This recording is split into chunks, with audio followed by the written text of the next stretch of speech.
Welcome to Gamers Talk Podcast in our mom's basement with your hosts, Rage Quit Pat and Headshot Dan.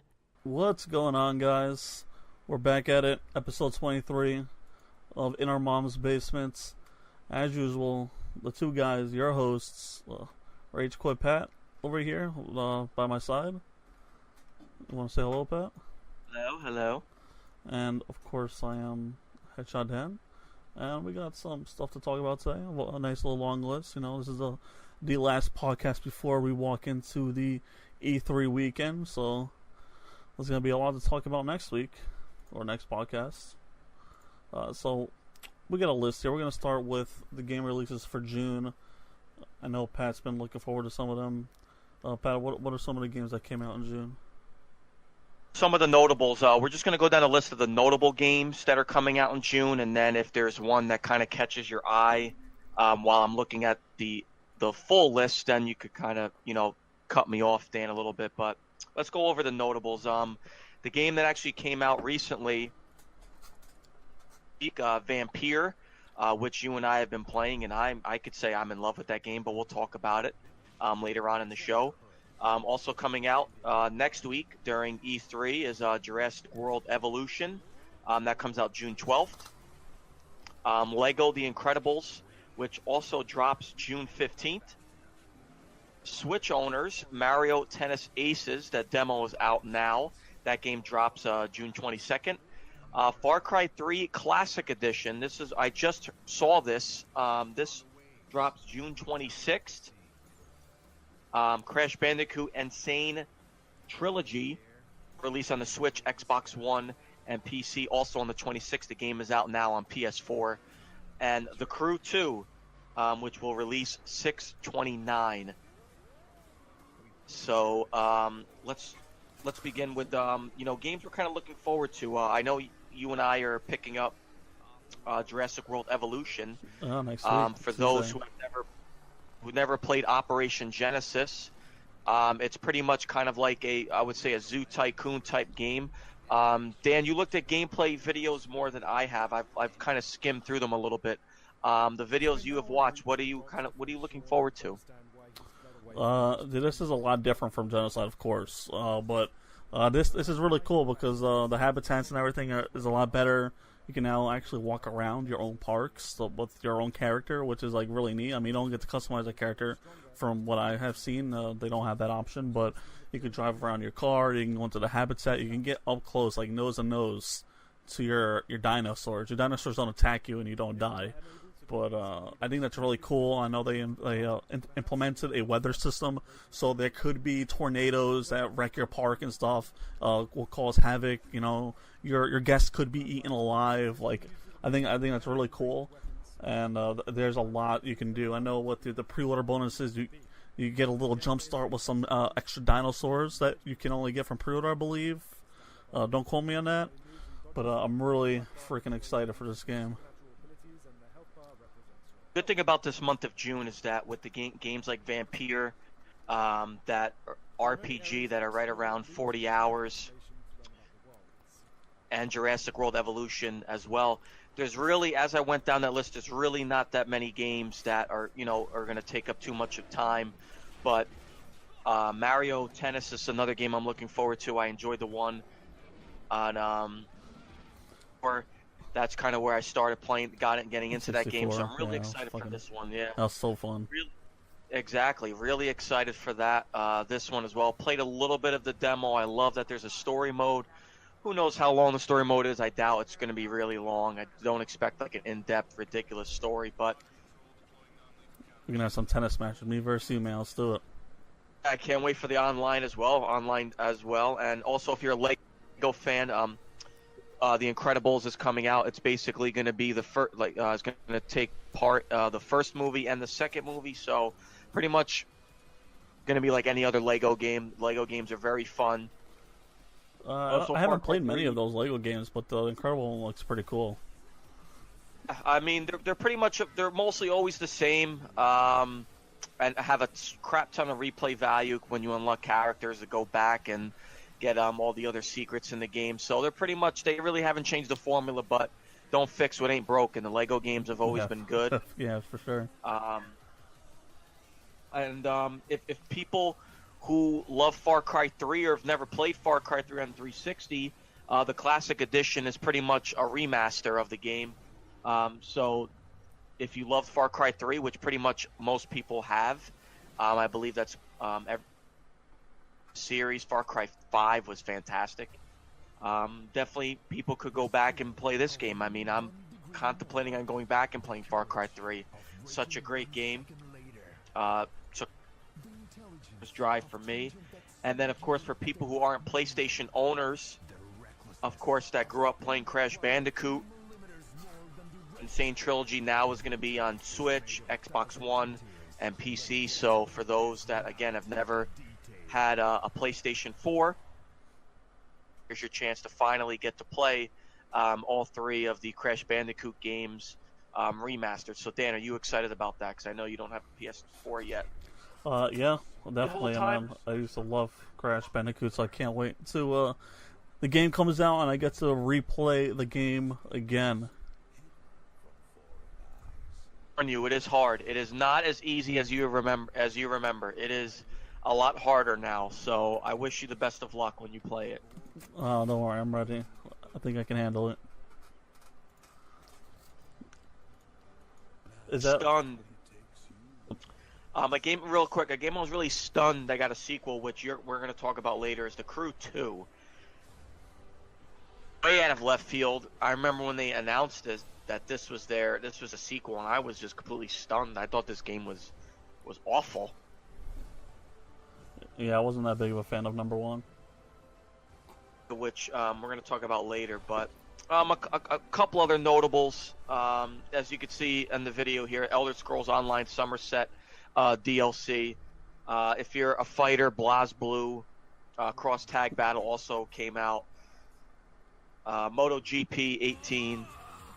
For those Moto fans out there, I suppose. And then we have Wolfenstein 2, the new Colossus, drops for the Switch on June 29th. So, and then that's another one. Shaq Fu got a sequel many years later, so that also just came out. So those are the games of June. Vampyr, you and I are playing right now, which we'll talk about later. Jurassic World Evolution, I'm sure we'll touch on really quick in our post E3 podcast. The games of June, and again, I'm happy that there's not too many, so we can kind of go back to games we haven't beaten. So very happy about that. Yeah, like finish Shadow of War. All right, and that brings it to the end of game releases for June. Not a bad lineup. Got some good games coming out, and I think the next up was game announcements.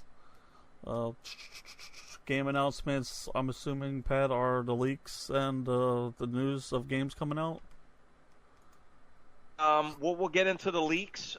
We kind of have something a little bit separate for those, but today, Hitman 2, which was pretty much kind of leaked yesterday, was fully announced today, November 13th, and it is a full game. This time it is no longer episodic. The previous game was. This one is a full release, which I'm really excited about. I did not get the first Hitman game until it was pretty much at that game of the release at that point. So very excited this is a full release. Other news as well. I mean, Dan, on our YouTube channel, we have Dan who played in our first time playing segment was playing Hitman Absolution. Now, Dan, just by kind of looking at, I know you were enjoying Absolution. Now that this is a full release, would you kind of see, and then you and I, of course, game share, would you kind of see yourself, and picking this up, and it's in November, so not too many game titles are coming out in November, so this is one of the notables in November, so.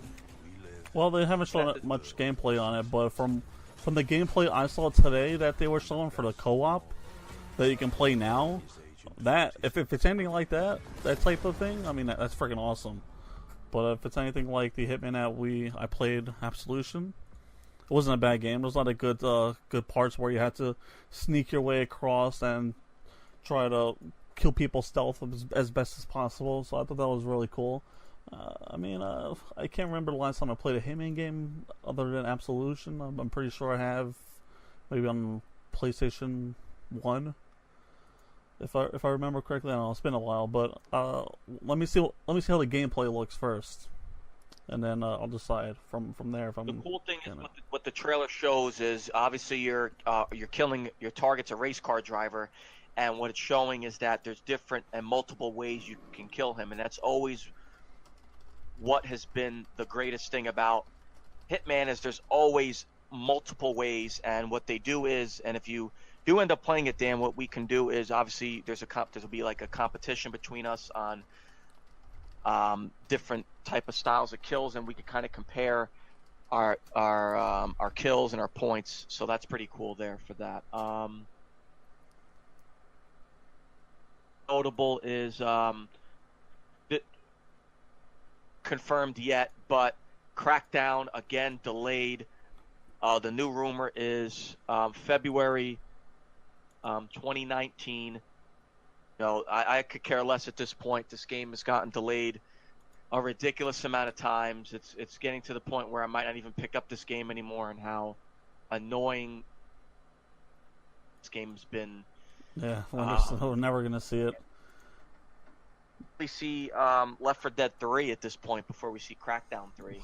It's getting ridiculous. Yeah, it is definitely pretty bad there. Other notables that also kind of Days Gone has a release date. That one is February 22nd of 2019, so a good release window there. Sony's always usually pretty big on getting their exclusives out really early. So very excited about that. Then we move on to WWE 2K19. Dan, possible leak here. So the WWE 2K19 leak. So hopefully these leaks are true, because these features are big time in 2K19. So, these leaks pretty much got me excited. The biggest one is the general manager mode. Now, if you remember from that mode, you were the general manager, and you pretty much took over Raw or SmackDown and ECW in the later games. They took that mode out in 2010, I want to say. 09 was the last 09, I believe, was the last WWE game that had it.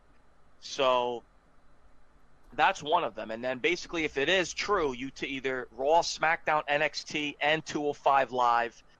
And so hopefully that is true, and they revealed that at E3. Dan, do you remember anything about GM mode or anything like that? Yeah, I remember GM mode. I used to play GM mode most of the time when I played WWE is mostly GM mode. I mean, that was the one mode feature I used to love to play the most. And the cool thing is that if we ever do again where we did a fantasy draft, now we could actually just do it in the game rather than, that would be cool. We could do it like in game, and I think that would be cool as well.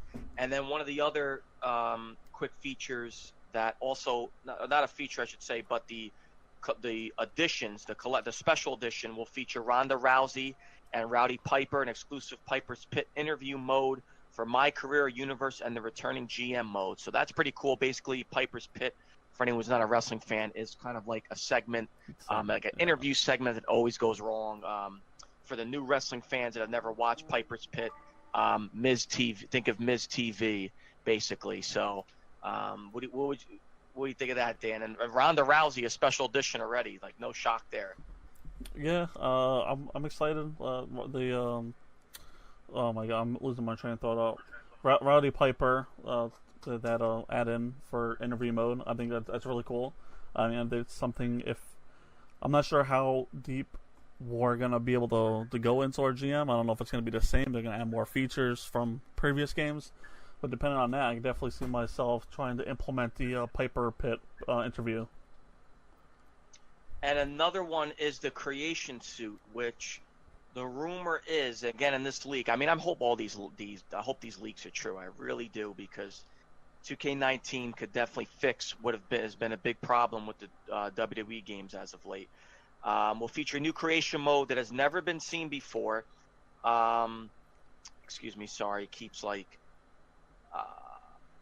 it's pretty much, it's going to be the feature similar to EA's Game Face, to where it kind of, I guess, scans your face and you can put yourself in the game. No, That's no, they used to pretty do that for FIFA.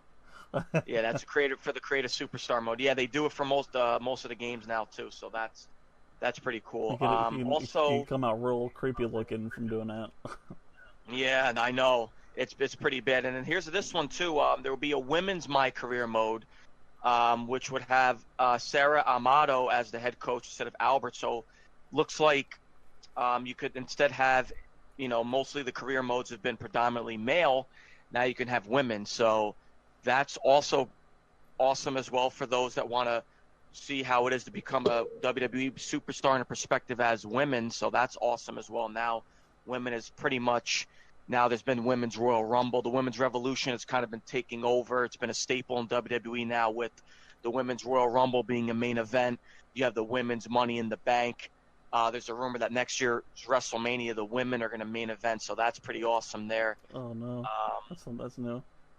And also the Hall of Fame showcase with DLC, the return of WWE 2K19, featuring matches like Goldberg versus DDP, Jeff Jarrett versus Shawn Michaels, Jeff Jarrett versus Road Dogg. Jeff Jarrett. Yeah, I mean this leak, and the first ever TLC match. So, let's see. So Dan, I'm assuming you hope this leak is true. I think the thing I'm most excited about is definitely the jam mode. Man, if they bring back the jam mode, I can definitely see myself definitely a lot more playing this game. I mean, I did play the last WWE 2K17, but it just wasn't there. It was very, very glitchy and buggy. If this game doesn't, I mean, of course it's gonna have some glitches in it, but if they bring jam mode back, I will fight through any kind of glitch, because I used to love jam mode. And then real quick before you move on, who is your cover prediction really quick? Probably Ronda Rousey for one edition. Oh man, it's probably be. I know it would have to be a woman, and then another one is going to be a man. Probably the deluxe being a man. Not to sound sexist or anything, but it's going to be a legend. It's not going to be John Cena. John Cena's done. He's going to fucking retire. He should retire. Should get the hell out of here. Man, I don't know. Seth Rollins. He was on the cover last year. Was he last year? Yeah. 2K. Yeah, he was on 2K18. All right, then it's probably gonna be Roman Reigns. Oh god. I really hope not. My prediction is either Daniel Bryan or AJ Styles would be for mine. And if they do go the women's route, like you're saying, I would probably say Ronda Rousey most likely would probably be special edition. If they do a women for a regular edition as well, I'll probably say Charlotte. Okay, which one's next? It's 2K19, right? Yeah, 2K19 is the next one. Yes. Okay. Yeah, I mess up on my dates. A couple other notables. Telltale's The Walking Dead, is August 14th, and you could start the pre-order. I believe June 6th. And if you saw the trailer, boy, does that trailer look... Did you see the trailer, Dan? I'm sure you did. For what? The Walking Dead, the final season. Oh, I did not watch it. So basically, it's Clementine and AJ. AJ is now a little bit older, roughly looks like around Clementine's age from the first game, and they're kind of singing together, and she starts asking him, certain questions, and then the last question she asks him is, "What would you do if I get bit?" And then it kind of just, you hear the music, and then it just trailer ends. So it's kind of sad. Boy, oh boy, we could be in for a rough final season. Yeah, it's gonna be the last one. It's gonna be an emotional roller coaster, I guess you can call it. Yeah, that's another one. Then also, speaking of The Walking Dead, another Walking Dead game that's says fall of 2018 coming out this year is Overkill's The Walking Dead. They revealed the final character, which is Heather. You basically kind of see her in a store, and she gets, I guess, hunted by other survivors, and she takes care of them, and boy, she is not someone to be messed with. So really looking forward to this game. It kind of looks like we haven't had any gameplay reveals. No. But it kind of seems like it might have that the Left 4 Dead type of feel. Just by looking at revealing, huh? As long as it's nothing like the Walking Dead game they made with Daryl. Oh yeah, no, I don't think so. I hopefully there's a lot of buzz around this game, so hopefully I do agree with you. It's not like that piece of garbage, and it's definitely better than that. So really looking forward to that. That's it on our the game announcements. All right, great, beautiful. All right, so let's just jump into the next one. Some good stuff there. Big news for hopefully WWE 2K18. Hopefully those rumors are true. And now let's jump to the crew beta reaction. Well, you played the beta, so go ahead, sir. What'd you think? All right. Well, how should I start this? First, I'm gonna say the game isn't what I expected it to be. All right. So we'll start with the character selection. All right. The character selection is plain awful. All right. They don't look like real people. Everyone has a hat that you can't take off. Some of them look like they're odd-looking faces with big puff lips. The character selection is awful. But onto the nicer things, the graphics were really nice, like beautiful. I played on 4K, and even though when you get up close to some things, it looked awful, and it's just a beta thing right now. I'm hoping, but other than that, this game does look great. I've been reading what people have to say about the game, and they said it looks a lot better on Forza, which is. Let me just stop you right there. All right, hold the phone. Just wait till E3 when they show Forza Horizon. Forza is the most beautiful looking racing game I've ever seen, and nothing will beat that in 4K. But this does lack driving handling system. It's the same from Crew 1. We've been doing some races, not even raining. I'll be coming up on turns. I would slow down all the way to like 10 miles an hour, and when I try to turn, I would spin out. And spinning out at 10 miles an hour, that's insane. Like Need for Speed rival controls are better than this game. Not to trash talk the Crew too much. I can also go without the planes and boats. I'm not a big fan of it. But, it isn't a bad concept on how you can switch between planes and cars instantly like that. I mean, that's really cool. It's really good. And the good thing is, there's 4 different families, which is the street racing, pro racing, freestyle, and off-road racing families. Street racing is you only do street races. Pro racing is circuit racing, which will be a large river racing and sky racing. Freestyle is monster trucks, jet boats, and planes. Off-road is off-road. They'll have to explain that. The one thing I do like is the follow system. The follow system is pretty interesting. The map is huge. I mean, that's a plus. The map is definitely huge, and it's based in the whole U.S., but only the certain parts of the towns in each area, which is kind of cool. After this point of completing the beta, I ended up liking the aspects of everything. The only downer is the driving for me. I don't think I can get used to that driving. I guess it's probably just because I'm too used to the Forza driving that I'm not that used to the Crew driving. And that is my review. Just by the looks of it, the handling doesn't. I mean, that was always the main problem for me when I played the first game. Was the handling was worse than Watch Dogs. Yeah, and the Crew is considered a racing RPG game. and that's why parts drop after each race. The items drop on the ground, and you have to drive over them to get them. So it's considered an RPG. I was just really surprised that this game was even had a sequel. I thought this was, I mean, I felt that Ubisoft has kind of been struggling with their new IPs, which has been The Division. This game is another one. This was another struggle of a new IP. Watch Dogs was, as much as I love the game, I have to admit that it did not exceed expectations. What was For Honor was another one. So I mean, Ubisoft has not done well with their new IPs. That's why I'm really stunned that this game got a sequel. I didn't think it was deserving to have a sequel. So really, but you know what? A lot of places are raving this game. Like, they're saying a lot of good things about it, including IGN, GameSpot. They're all saying really good things about it.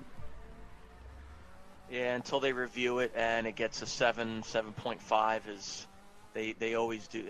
These big game companies always do that. They're always like, oh my god, this game, especially with Ubisoft, like, oh my god, this game, blah blah blah, and then the game comes out, 7.5, maybe the 8 the highest. I think 8 was the highest I saw the Crew 1 get. Yeah, I mean, it's a game I might down the road buy it on Black Friday for $10. That is a good bargain. But other than that, I don't have much to say other than that. Anything to add to that, or? No, I mean, I watched you play it. Again, I was not big into the first game, so I do not see myself even coming remotely close on attempting to pick this game up. Yes, it comes out in June, where, again, like we talked earlier, there's not that many games, but no. I'm a Forza guy, and I'm going to keep it that way. All right, sorry, Ubisoft. Again, speaking of Ubisoft, another typical thing that always happens is an Assassin's Creed leak before E3. So yeah, here it is. I mean, not that much of a big leak, but of a trailer, but we are sponsored. Yep, Assassin's Creed Odyssey. As we know, pretty much what we got from the teaser is that it's going to be in Greece. So yeah, right there, they pretty much tease it as We Are Sparta, and you kick them right off. So obviously, as Ubisoft is saying, we'll see you at E3, so obviously look out for the Ubisoft conference or maybe even the Xbox conference. We'll be seeing Assassin's Creed Odyssey, which is rumored, obviously not this year, but maybe even early next year, which is shocking because normally Assassin's Creed games are the quarter 4 of release, which is October, November. So would you kind of be shocked to see Assassin's Creed this early, Dan, like March? Honestly, no. I mean, Ubisoft isn't really pumping out that much. I mean, they got the Crew in Assassin's Creed. The Crew coming out the 26th of this month, I believe, and then Assassin's Creed more towards the holiday area, you said? No, was it November, you said? I'm sorry, what'd you say? Assassin's Creed, when does it come out? Well, they normally, Assassin's Creed's in the past, like Origins came out October last year. And then Ubisoft said that, Assassin's Creed's going to be a game, it's going to come out every year, not every year anymore, we're going to take a year off, and then it's going to come out next year. So it'll be pretty weird for it to come out like early in the year, because normally they just come out, usually come out later in the year. But I know Skull and Bones got pushed back next year, so maybe that's probably why. Yeah, maybe that's why we're going to see Assassin's Creed earlier than normal, because Skull and Bones will probably be their holiday release. I don't know, man. I watched a bit of Skull and Bones. No, thank you. Can't do it, man. Can't do it. But yeah, we'll see more. That was kind of like an alpha almost when they showed that gameplay. But that's not too much news coming out of Ubisoft with Assassin's Creed. 5-minute trailer, the teaser trailer. We'll definitely see more E3 as you saw, and as you said. So I mean, I guess that's it with Assassin's Creed, right? Yeah, that's just it on Assassin's Creed. Like the teaser said, see you at E3. So that's pretty much all we can kind of cover on that one. Now, Bungie partnership with NetEase, is that how I say it? Yeah, NetEase. NetEase. So, and they're coming out with a new IP, I'm assuming, right? That's pretty much that's the gist of it. a lot of people don't know who NetEase is, which is kind of confused. A lot of people like, what? I'll break down NetEase real quick in the smallest amount that I can, because NetEase is a very huge company, like an extremely huge company. NetEase is a Chinese PC and mobile games. So they have games like A Beautiful Dream, The Tomb of the Sun, Lunar Flower, and Knives Out. You know, that's the BR mobile game, Knives Out. But they also act as an operator for almost all Blizzard titles in China as well. So they work with Blizzard already. So a lot of people don't know that. They even have an arrangements with Marvel Comics. So they're not only gaming. They do a lot of stuff in like the Chinese market and all that. But what we know so far, NetEase gave $100 million to Bungie.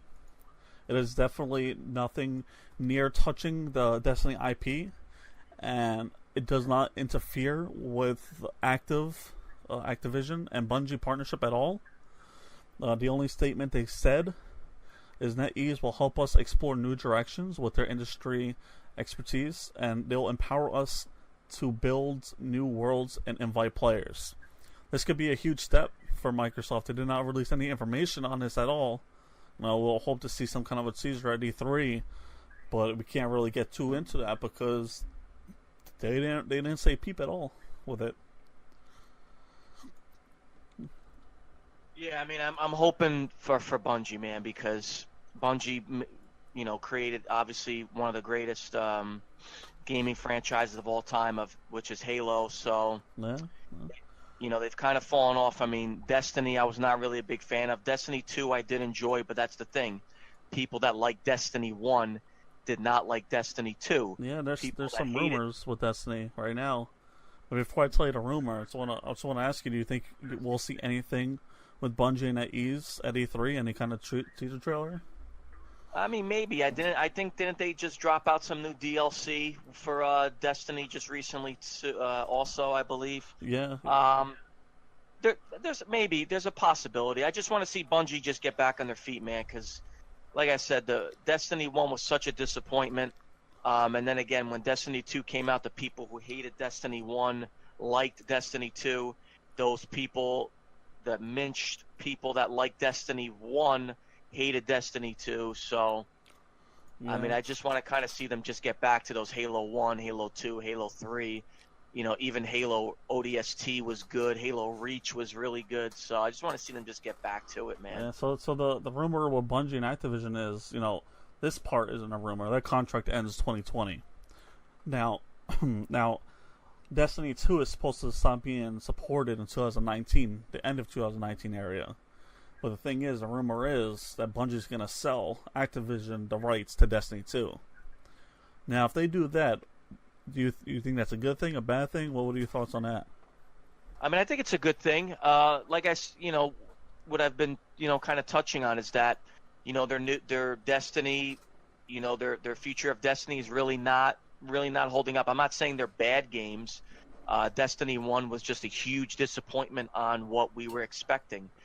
Destiny has always been known for, having such compelling and great storylines Destiny was not, the way kind of Bungie marketed Destiny was a story-driven game, and both stories were kind of, lackluster. Yeah. They were more focused on kind of the online aspects of the game, and not to say that their onlines have been bad, with Halo 2, Halo 3, those onlines were amazing, but, just kind of, I just think their marketing for Destiny 1 was bad, and Destiny 2, they kind of tailored towards more of the people who love the Halo games, and they kind of just said screw the people who enjoyed Destiny 1, and that kind of fell flat for them too. So I think it'll be a good thing to just kind of get a new IP out and start fresh, and again, hopefully get them back on their feet. All right. And that's the only thing we know with Destiny and NetEase right now. We'll definitely hear some more later down the road. Can't guarantee it'll be E3, but when we find out, we'll let you guys know. But now we're going to jump into Fallout 76. Rage Quit, you want to throw some thoughts on this? Yeah, so we're going to hear a little bit more of Headshot Dan in this topic. You're going to hear some of me as well. When this, basically Bethesda put out a picture of state of a Fallout. Obviously, please stand by. We knew it was going to be Fallout. Many thought before that when this trailer came out and before the details kicked in, many thought it was going to be another kind of like spin-off, aka when they came out with Fallout New Vegas. Many thought this was going to be another spin-off Fallout game, which got everyone really excited, including me.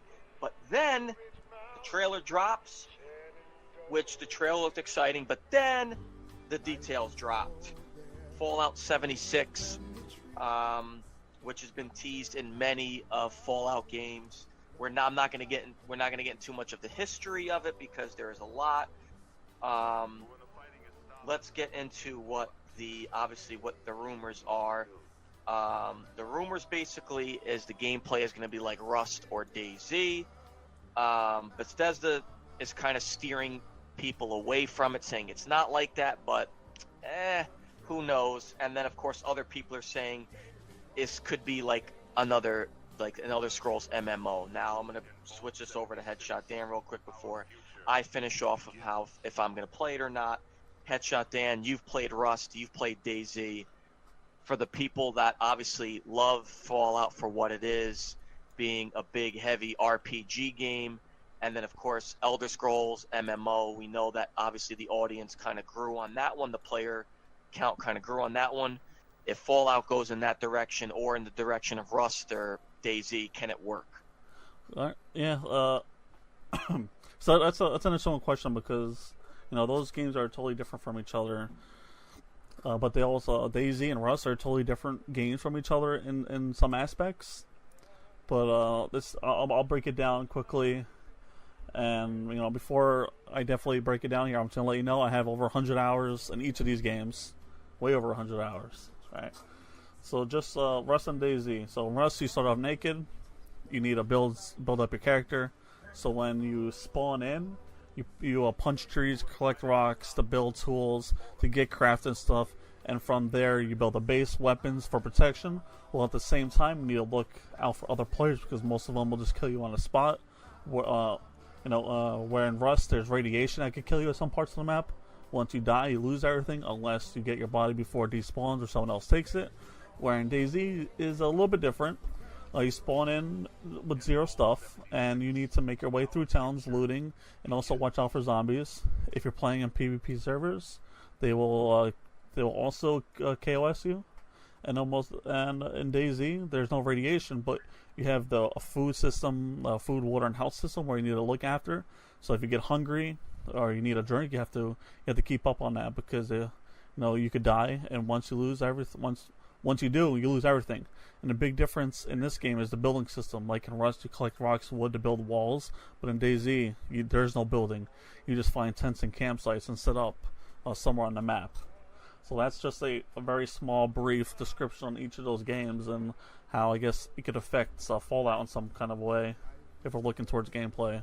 I mean, just from seeing when people used to stream DayZ, and I've watched a couple streams of Rust, and I know you were going to ask me this question. What was the question you were going to ask me? I believe you had a question for me on this. Yeah, knowing this information, do you see yourself playing DayZ? Do you think that you see yourself playing Fallout? Do you think that Fallout fans will enjoy this different playstyle?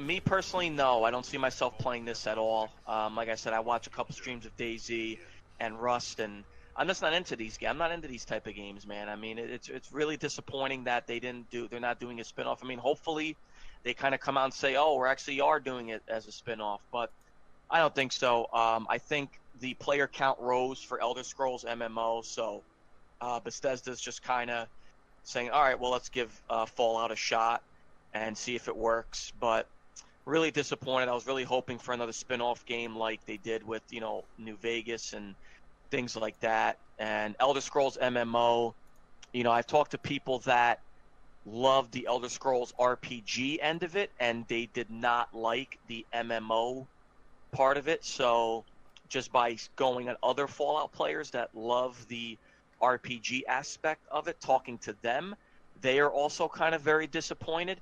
So I think Bethesda making this game is kind of trying to tailor to those people that play MMOs, play games like DayZ, and play games like Rust. Do I see most of the community hating it? No. Is a chance that probably there are going to be like the people that love the hardcore Fallout fans are going to play it, but I just don't see the hardcore RPG community playing it. And again, that went for Elder Scrolls. I kind of consider myself in that hardcore RPG Elder Scrolls market and the Fallout RPG market. I did not really like playing ESO. I thought it was boring, and I'm just not really a big MMO player. So I will probably not be playing this game unless it is an actual RPG, like Fallout New Vegas or 3 or 4. So to answer your question, no, I will not be playing this. It's alright. I don't think it's going to be anything like Rust or DayZ, so I think you'll be fine. But I did, and I've been watching people talk about Fallout 76, and a lot of them, we're playing clips from previous Fallouts, and apparently Fallout 76, Vault 76, has been mentioned a whole bunch of times without all the games. So apparently this has been in the works for a while. That's eventually the game was going to come out to Vault 76, which is kind of interesting if you look into that. Yeah, they teased it in Fallout 3 and a computer. I forget what other one they've teased it in, but I mean, we'll see. We'll see what they. Obviously, we're gonna know more at Bethesda's conference at E3. That ends the Fallout 76. Excited for that. Now this is a game that Pat and I played, and that's a Sega classic. How do you like that so far, Pat? I like it a lot. I like the game selections. I like how it has all the Streets of Rage games, all the Sonic games on there. The collection, the game list is really good. I believe there's 53 titles. I do like it. I mean, it's a lot of fun going back, Golden Axe, playing all these games again of our childhood. So it's not really, obviously as much as graphics go, I mean, they are the older graphics. Don't expect like a remaster of these games, but the game selection is fantastic. I do wish Street Fighter could have been on here, but they did actually come out with a Street Fighter collection, so I can't complain about that. But hey, I mean, the selection of these games are great. There is one thing, and I'm sure you're going to say it as well.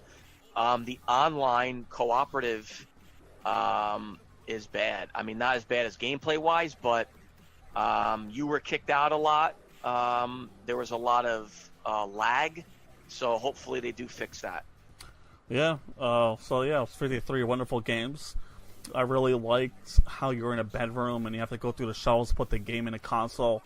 I found myself playing most of them, but really enjoyed my favorite ones like Altered Beast, Golden Axe, Sonic, Street of Rage, Toe Jam and Earl.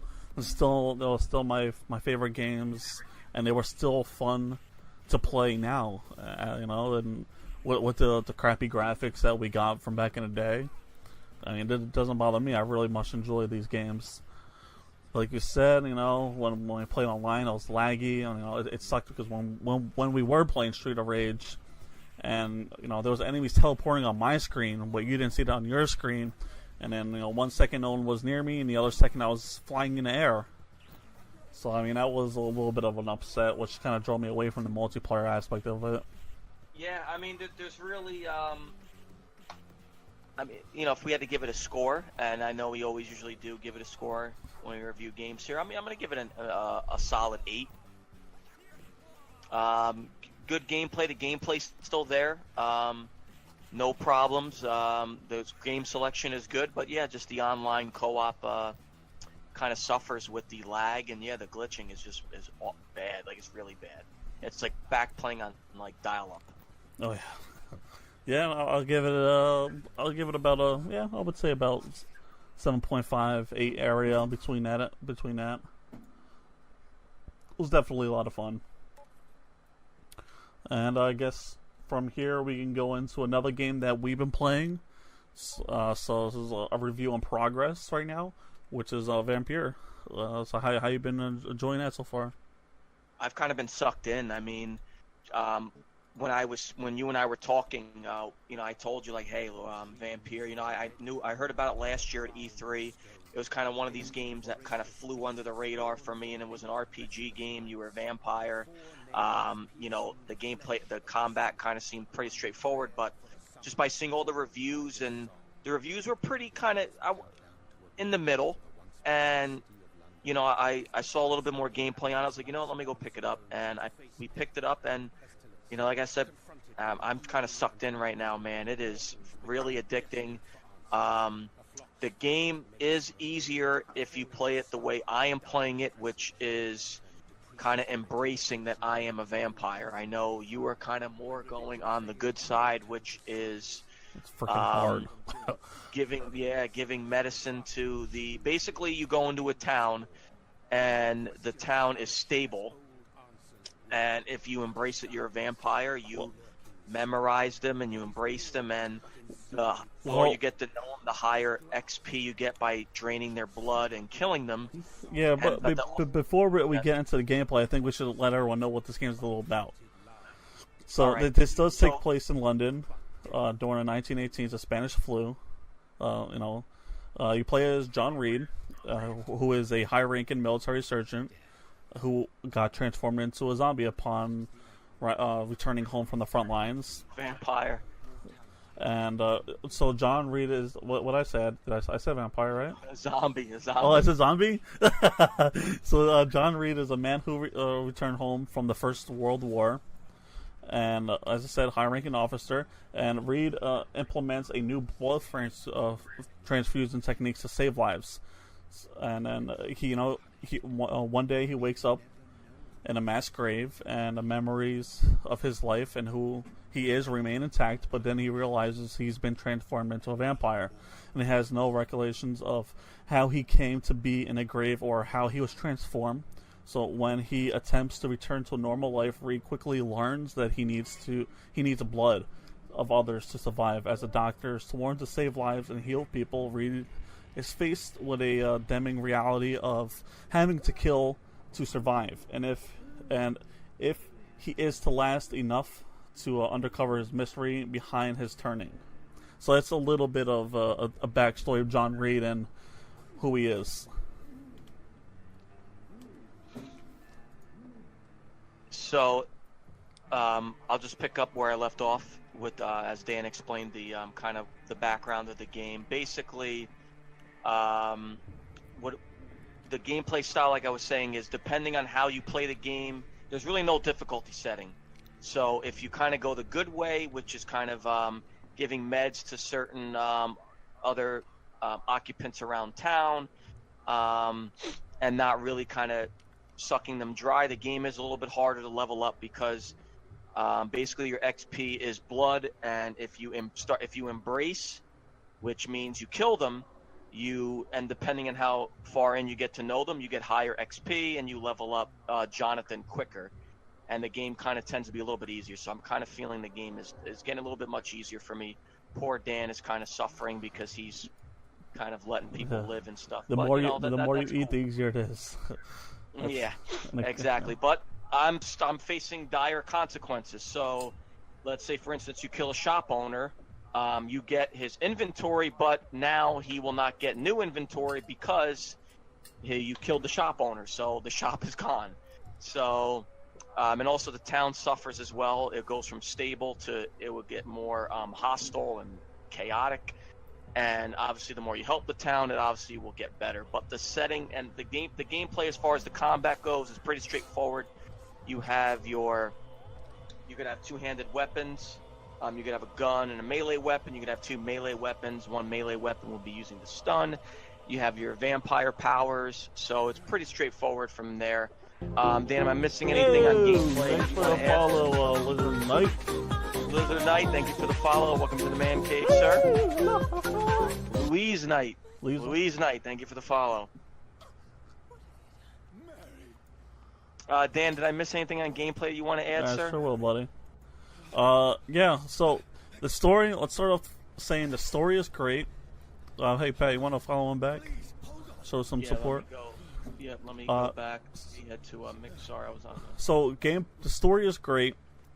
The gameplay is great, but there are some bugs. No game is perfect. I found myself some of the loading screens take a while to load. Yeah, that is. Yeah. I have when some. you're talking to a character. Yeah, I have some issues where when I talk to people, it's off sync. Sometimes the characters' faces look very bad and blocky. So those are some small issues. I mean, they're not issues that are gonna stop me from playing. The fighting takes some time to get used to for me. It was a little weird, a little interesting. Sometimes it's a bit different, but it's not hard to learn. I am dying quite a bit because I'm trying not to eat people because I really don't want to eat someone yet. So it is a little bit harder for me. And now, well, let me just talk about the graphics real quick. The graphics are beautiful. The details of the map, outstanding. Excellent map and character details. The lighting in the game is A+. Dan. Yeah, 1 second. Even the music and the sounds are on points. The buildings are well designed to fit the scene. The animation of characters are very good. I'm running this off an Xbox One X with a 4K TV.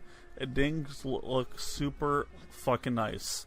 And I give that a 100% A+ on that. So the game is so far outstanding. Haven't finished it yet, so we still got some time there.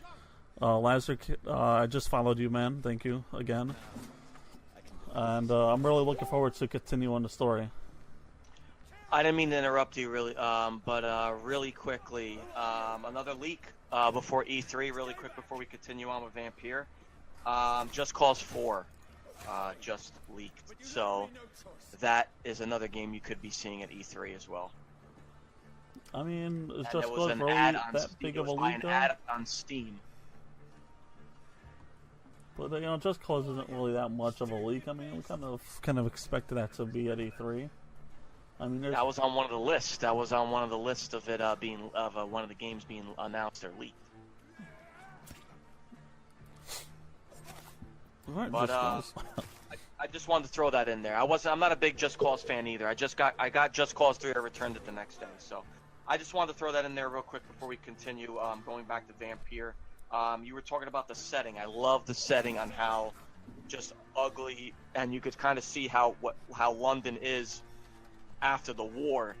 So I love the setting, and you could kind of see the occupants, just kind of the toll it's taking after the war and with the Spanish flu going on. So the setting is beautiful. But then when you talked about the lag and the loading times, what was annoying was that when you would go up to a certain character, it would just randomly load, and it would take about like 5 minutes to load, and it's like, wait a minute, I'm just going to talk to somebody. Why is it loading randomly? So that was the problem as well that occurred. Yeah, it was a little annoying, but I mean the load times aren't that big of an issue. I know when I was going down into the cellar for one of the missions, it took about 45 to a minute to load.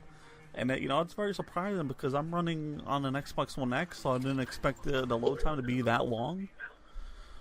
But what are you going to do? I mean, I'm not angry at the game or anything. I mean, it's not going to be like, oh, I'm not going to play this game again. Yeah, no, it didn't anger me either. Like I said, I'm sucked into to the story, and I just want to see what my outcome's going to turn out being a vampire. And I want to hear, how your outcome is by just kind of being the good guy. So I just want to see, I'm sucked in, and I can't wait to continue playing. And I believe I heard it's about a 40-hour game, so I'm ready. Fuck. That's long. Dan and I aren't going to have a final review because, like you said at the top, it is a review in progress. So maybe on our next podcast, we will have a final review for it. All right, now we're going to jump into our favorite game from Ubisoft. The new season just broke in, and our new operators have come to light.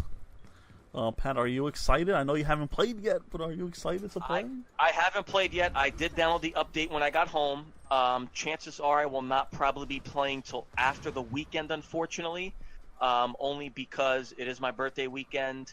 I know if I do pop it in right now and play it.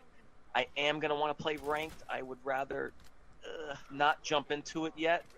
I am tempted just by looking at the game. I've been looking at gameplay, so I am very excited. I'm always excited for a new season, but with new season comes new glitches, so I'm not excited to find out about that.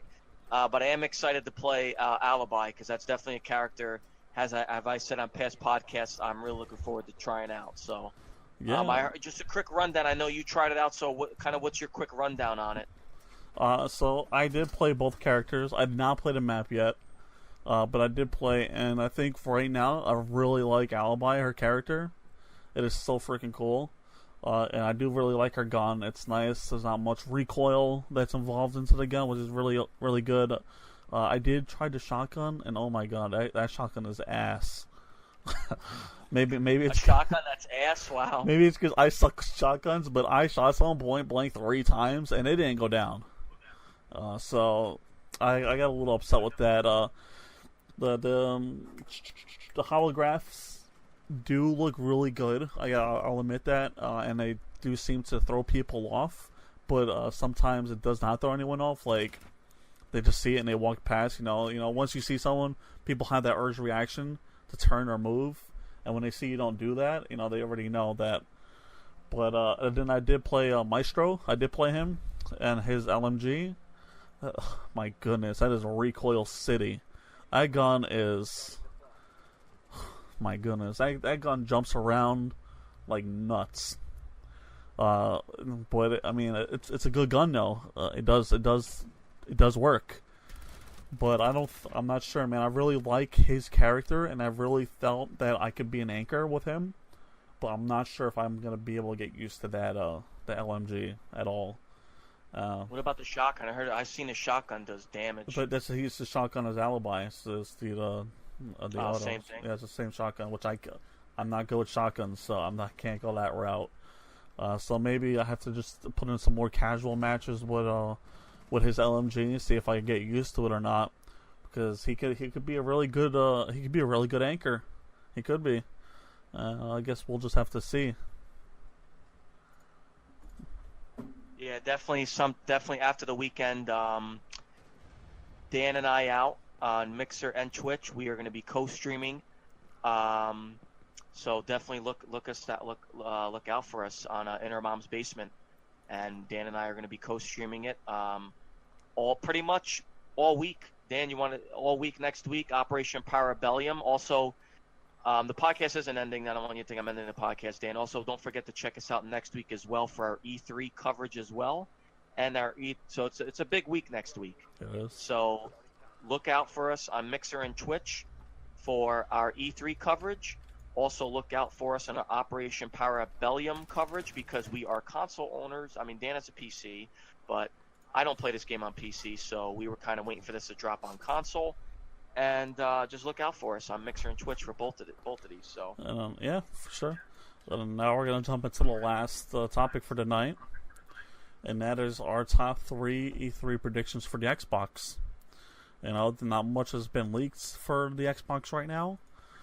So, I mean, there's some small things here and there, like Pat just said, Crackdown was, Just Cause was just leaked. But, there's not too much as far as new IPs go or anything. There's nothing solid confirmed, new hardware, nothing solid confirmed yet. So I say, Pat, I'll give you my first one, and you give me your first one, I'll give you my second one. We'll take it like that. Is that cool? Yep, let's go. All right, so this one, this one is not a prediction, but this is something. Add this to my wish list. I just want to throw my wish list out there real quick first. Okay, I know how I've been talking about a VR system, but I just want a Windows 10 Xbox compatible VR system. That's a wish list. And one more wish list I want to throw in there is I would like to see a Xbox service bundle where if you buy Xbox Live, you get a Game Pass bundle. So if you buy Xbox Live and you get Game Pass as a bundle, I think that would be a pretty neat step. But as my first prediction goes, a new Fable game would be amazing, but I will accept a remake of Fable. Well, before we continue, they did. Are you hoping just for? Are you saying trailer wise? Because they did say a new Fable game. You saying trailer wise? Okay. Yeah, I'm looking for them to announce it. Let me see a trailer, maybe an official date. Hopefully, I know how these game companies like to do some cool stuff when they show real reveals. So I would like to see at least a trailer, some kind of gameplay for these games, so not just an announcement. All right, and what would be your first one? So my first one for Xbox is going to be pretty easy. I'm sure you expect this, and that's easy. That's Halo 6. I'm hoping to we haven't had a Halo game in quite some time, and unfortunately, Halo 5 was disappointing as far as the on the storyline side. So we haven't seen a Halo game in a while. We haven't really heard any rumblings on it, but that's my prediction. Phil Spencer comes out. Maybe I think you'll probably save the best for last, and I say the final thing they show is Halo 6 is incoming. Then that was my second one. Halo 6 was my... You could add to it. You could always add to it. No, I mean, you pretty much had it on, but there was a rumor just saying, hey, you know what, Halo 5 might implement a Battle Royale. So maybe we'll see that. Maybe we'll see some kind of news on that at E3. Battle Royale's a new thing. Their Halo 5 is still running very strong, still updating constantly. So what would you think about a Battle Royale in Halo 5? I don't know. I mean, I know, like you said, Battle Royale's the big thing, but I don't know if that would get me to go back to play. I mean, I haven't played the multiplayer in a while. I don't know if that would kind of get me to go back to it, unfortunately. I just want a new game. Put it in 6 or something, but that's really all I really want. Okay. All right, and well, I guess next question is, what would be your number 2 prediction? My number 2 prediction I would like to see, or prediction is Forza Horizon 4 in Japan. In Tokyo, Japan, that is. That was a rumor. That's going to be my prediction. That's going to be the setting. We're going to get Forza Tokyo Drift. So the Forza Horizon games I've always loved. The motorsports I never really got into. I do love more of the street racing games and of the Forza side. So I'm thinking and I'm predicting that they're going to come out. They're going to say, well, here's the new Forza game, and our setting is Tokyo, Japan. And that is going to be one hell of a game. Yeah, that would be pretty awesome. Would it even be crazier if Vin Diesel comes out and announces it? Well, yeah, that would be. That'll be nuts. Well, I'd rather see Vin Diesel, but that would be pretty cool. I agree with you. I'd rather see the face of the Fast and the Furious series, and God rest his soul, Paul Walker. But yeah, bring out Vin Diesel. That'd be awesome. My third one, which we know it just got delayed again. Mine was Crackdown 3. Been looking forward to it. Hey, we're probably definitely going to see it, but we can't confirm a release date. They're saying next year. Who the hell knows? How many times has it been freaking pushed back? Like 3? No, not even. 5 times already. So that's a game. Hopefully, we'll get some solid information about this week at Microsoft. Well, next week, I guess. My third and final prediction is we see a new IP. I think, Microsoft is in what Sony has done with their exclusives right now. They're kind of killing it right now with their exclusives. So I think Xbox should come out and pump out. I think my prediction is they come out and they throw out a new IP at us, and I think that'll be good for Xbox. I know I'm excited for Halo. Dan's excited for Fable. I do also hope an honorable mention. I do hope we also get a Fable teaser of some sort as well. I know there's the rumors of Gears of War 6. I think it's way too early for another Gears game. We literally just had one 2 years ago. Oh, yeah. Way too early. I think they come out with the new IP. So I think that'll be really good for Microsoft to come out and have that. Yeah, I definitely agree with that.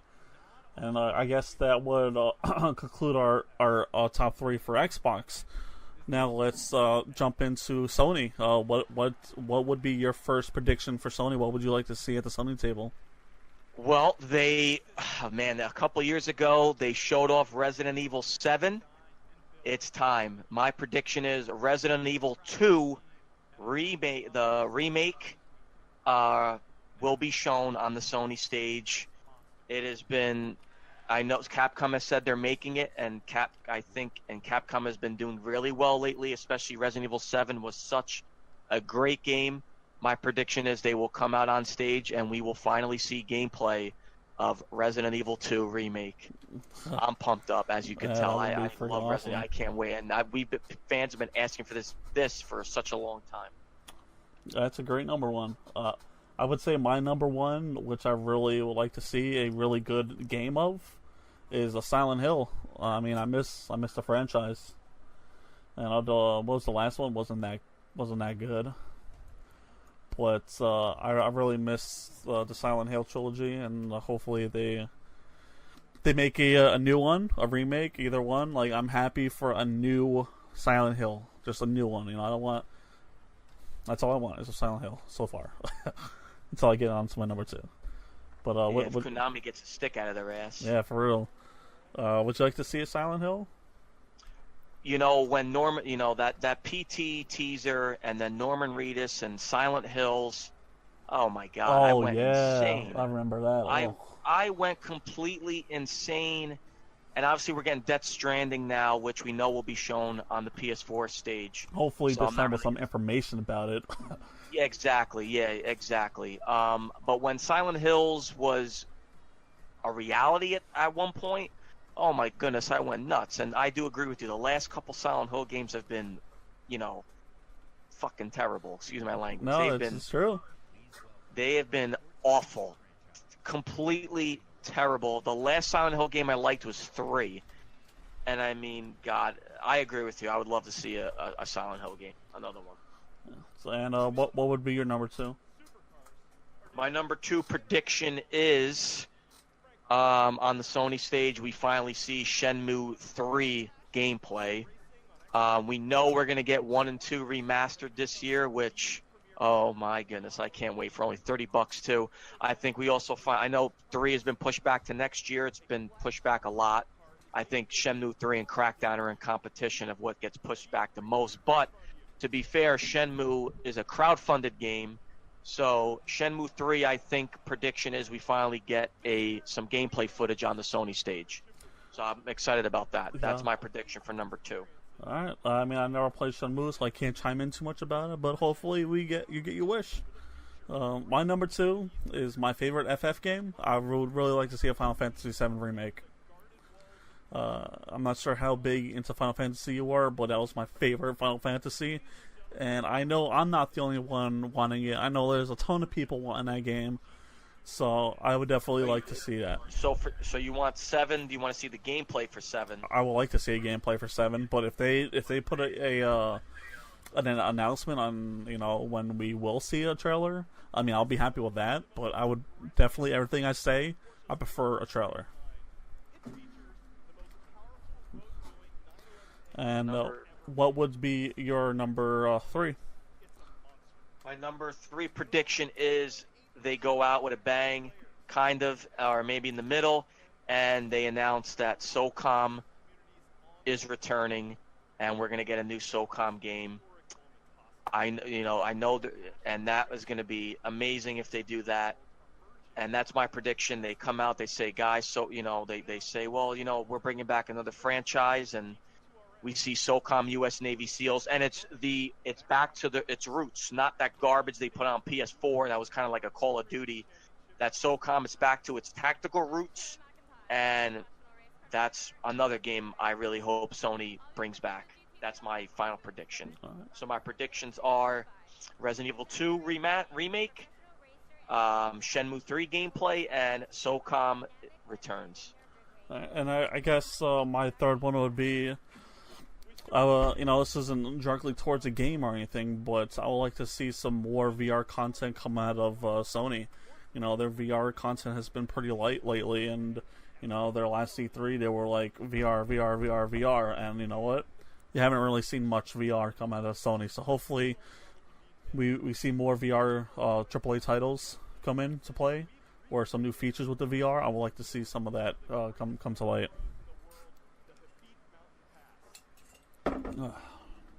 And now, sorry. Yep. No, go ahead. And I guess that's it for the Sony. Now we're just gonna jump into the Nintendo predictions. Throw me your number one. Animal Crossing. We haven't had a new Animal Crossing game since the 3DS. That Wii U crap that was kind of like Mario Party. Get the hell out of the Amiibo crap. That game sucked. They released the one on the smartphone, which was kind of like a microtransaction mess, as every other smartphone game is. Give us a new Animal Crossing game on Switch. Come on. That's my prediction during the Nintendo Direct, is we finally are going to get Animal Crossing for Nintendo Switch. That would be freaking awesome. I mean, I would be happy with that. Mine would be a Mario Party. Yeah, Mario Party. I went there. I would love to see a great Mario Party game for the Switch. Bring back some of the old classics, or maybe remake a Mario Party game. I'd be happy with that for Switch. I don't remember which one it was. The one with bumper balls in it. I mean, that was the best one. That was part 1 and 2, I think, had it. Yeah, so I would like to see bumper balls, a Mario Party, and come to Switch. That was kind of my number 2, but I'll just switch it up. I want to see. So I would love to see a prediction, but we can have hope. That's why we're having a prediction. Instead of making a mini Nintendo 64, Nintendo 64 games are downloadable on the Switch, and we could buy, like how Xbox has with the original Xbox games and 360 backwards compatible. We get Nintendo 64 backwards compatible. Now, obviously, I know the cartridges aren't going to fit in a Switch, but you could download the games on Xbox and PlayStation 4. So my prediction is Nintendo 64 backwards compatible. Nintendo 64, that'd be pretty cool. Let me see, my number 2. It's a tough one. I would probably say see a trailer, a release date for Metroid Prime 4. I mean, Metroid Prime was a pretty fun game, and I would like to see it come to Switch. I know there's been talk of it, and hopefully we can see some content at E3 for it. Do you agree to that, or any feedback on that? Yeah, I mean, I'm not really a big Metro player, but I know a lot of people did not really like the other M, and not too many people like to consider that being a Metroid Prime 4, because of it kind of went off the rails. So for the Metro fans, yeah, I'd like to see them happy, because I know a lot of them were very upset with the other M. And what would, I guess, be your final prediction? My final prediction, let's see, we're Nintendo. Mario Party, you said. I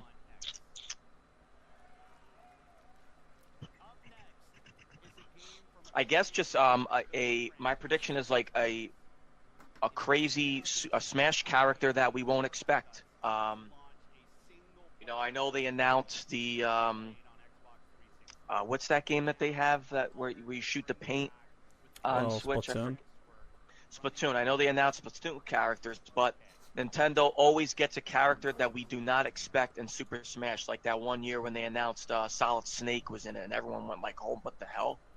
So my prediction is during the Super Smash Brothers, obviously when they show it, they announce a character that we were not expecting to be on the roster. All right. My final prediction, number 3, would be Star Fox. I would like to see a Star Fox game come to Switch. I know there's fake leak apparently that spread out a while ago. If it's true, we don't know. But I would like to see a Star Fox game come to Switch. I mean, I like Star Fox a lot back in the day. I mean, I haven't played one in God knows how long, but I think that'll be pretty cool. Did you play Star Fox at all back in the days? I played it on Super Nintendo. That's as far as I went. Unfortunately, I know the one for Wii U stunk. So yeah, I think people would deserve a new Star Fox game on Switch. Yeah. And that is our Nintendo leaks. Oh, did you say your third one? You said that one, right? Yeah. Okay. Yeah, I said my third one. All right, and that is our Nintendo leaks, and I think that's it when it comes out of E3, right? Or you need anything to add there? No. I mean, hopefully, there's been a crap ton of leaks and a crap ton of predictions. Hopefully, most of them come true because this will probably be one of the best E3s yet, if a lot of these are true. Oh yeah, should be a good one. Especially kind of with last year. I don't want to say. I mean, last year was somewhat disappointing. Except for Nintendo. Nintendo kind of stole the show, and Xbox was kind of bland and blah, except for the announcement of original Xbox games coming to Xbox One. PlayStation showed their exclusives that we knew were coming out. They didn't really touch on much. Ubisoft was, whatever, kind of bland as well. EA was horrible. And yeah, I mean, hopefully, like I said, with all these leaks and predictions that are supposedly have come out, this could be one of the best E3s, as of yet. Yeah, I have very high hopes for C3. Most of all, I have very high hopes for Xbox and Microsoft, just because the One X is out. They said that with this One X will come more IPs for this console, standalone, exclusive for this console. Those IP will bring in developers. So hopefully, what they said last E3 will be true this E3, and hopefully it's better than the last one because the last one wasn't very good. So I have high hopes this time around. And I guess that is it for our news.